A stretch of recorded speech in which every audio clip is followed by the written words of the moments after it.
భారతదేశంలోనే నెంబర్ 1 అత్యంత ఎత్తైన సుమారు 15 సంవత్సరాలు అవుతుంది స్టార్ట్ చేసి ఎత్తులో ఉన్నాడు హనుమాను. ఈ పచ్చని పొలాల మధ్య 90s తెలుగు స్టోరీస్. మీరు ఎక్కడ ఉన్నారు చూసారుగా, రామభక్త హనుమాన్ విగ్రహం దగ్గర మనం ఉన్నామండి. 173 అడుగులు మహా విగ్రహం. ఇటు చూస్తే నేషనల్ హైవే, ఇటు చూస్తే పంట పొలాలు, ఇటు చూస్తే వసుంధర నది. ఇటువంటి మధ్యలో విగ్రహం కట్టడం జరిగిందండి.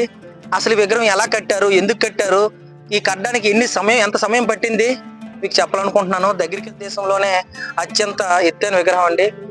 మనం దగ్గరికి వెళ్ళే ప్రయత్నం చేద్దాం. మరి ఇంకెందుకండి లేటు, పదండి మనం విగ్రహం దగ్గరికి వెళ్దాం.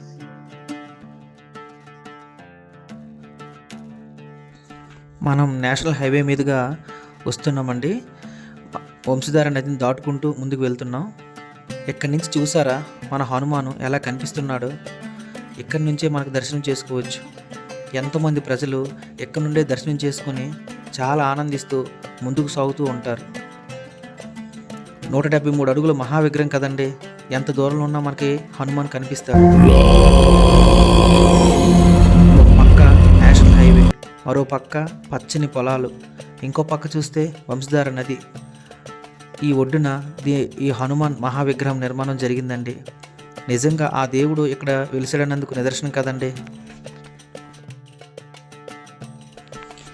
ఈ 173 అడుగుల స్టాచ్యూ నిర్మాణం సుమారు 15 సంవత్సరాల పాటు సాగిందండి.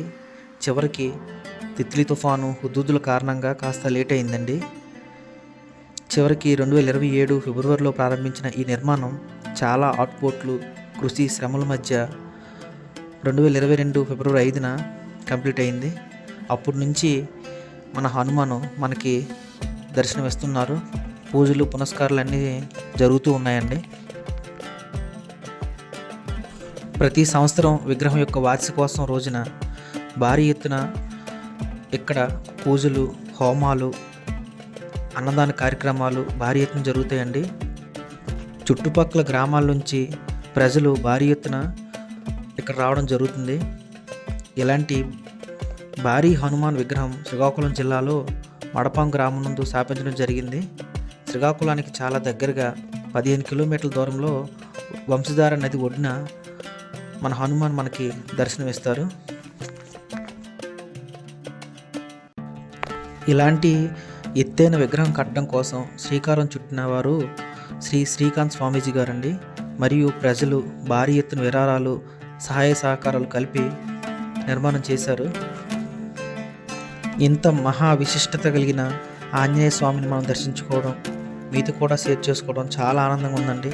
మీరు కూడా మీ కుటుంబ సభ్యులతో వచ్చి ఇక్కడ విజిట్ చేస్తారని కోరుకుంటున్నాను. ఇక్కడ పాదాలే మనంత ఎత్తులో ఉన్నాయి, ఒకసారి చూడండి. ఇక్కడ దగ్గర నుంచి చూడండి ఎంత ఎత్తులో ఉన్నాడో హనుమాను. ఈ పచ్చని పొలాల మధ్యలో ఈ పక్కనే వంశధార నది పక్కలెళ్ళి చూస్తుంటే అసలు మనకు కళ్ళు చెదిరిపోయేలా ఉంది విగ్రహం. ఇలాంటి విగ్రహం ఇక్కడ కట్టించడం ఈ చుట్టూ ప్రజలకు కానీ, శ్రీకాకుళం జిల్లాకు కానీ ఎంతో అదృష్టం అండి. చూద్దాం రండి. హనుమాన్ యొక్క మనం పాదాల దగ్గర అయితే మనం ఉన్నాము. ఇప్పుడు మనం చూస్తుంది అయితే హనుమాన్ యొక్క గద చూడండి ఎంత ఎత్తులో, ఎంత పెద్దగా ఉందో. ఇక్కడ హనుమాన్ పాదాల దగ్గర మనం ఉన్నాము. ఈ పాదాలు మనం ఒకసారి దర్శించుకుందాము. జై హనుమాన్, జై హనుమాన్. చూడండి ఎంత విశాలంగా, ఎంత ప్రకృతి ఆహ్వానంలో, ఇటుపక్క నది, ఇటుపక్క పచ్చని పొలాలు, ఇటుపక్క హైవే, నేషనల్ హైవే దగ్గరలో మడపం గ్రామం పక్కలో శ్రీకాకుళం జిల్లాలో వెలిసి ఉన్నాడండి ఈ హనుమాను. ఇటువంటి మహా విగ్రహాన్ని మనం దర్శించుకోవడం చాలా ఆనందంగా ఉంది.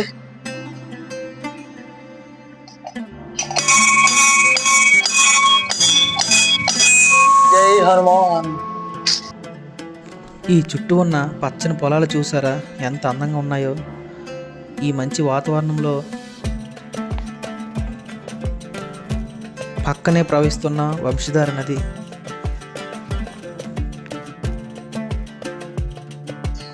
ఈ విగ్రహం నిర్మాణం జరిగిన తర్వాత పక్కనే శనీశ్వర స్వామి ఆలయాన్ని కూడా నిర్మాణం చేశారండి. రామభక్త హనుమాన్ విగ్రహం మడపాం గ్రామంలో గత 15 సంవత్సరాల నుంచి ఎంతో కష్టపడి శ్రమించి భారతదేశంలోనే నెంబర్ 1 అత్యంత ఎత్తైన విగ్రహం 173 అడుగుల ఎత్తైన విగ్రహాన్ని స్వామిని అతను పూనుకోండి విగ్రహం కోసం. అలాగే అతను ఒక్క సొమ్ము కాక విరాళాలు మీలాంటి ప్రజల మీద విరాళాలు తీసుకుని ఈ విగ్రహం కట్టబడింది. 175 అడుగులు. కాకపోతే బాగా పూజలు పునస్కారాలు బాగా జరుగుతుంటాయి. ఈ కట్టిన డేట్ కి మామూలుగా జనాలు కూడా బాగా వస్తారు. మంగళవారము ఎప్పటికప్పుడు హోమాలు యజ్ఞాలు అన్ని జరుగుతాయి. ఇక్కడ మన పర్వతాలు విరిగిపోయింది తుఫానికి, మళ్ళీ వేగులతో కడతామంటారు. కానీ ఇక్కడ బాగా ఉత్సవాలు కూడా బాగా జరుగుతాయి. ప్రతి సంవత్సరము అన్నదాన కార్యక్రమాలు విరాళాల మీద చాలా చక్కగా ప్రోగ్రాలు కూడా బాగా జరుగుతాయి.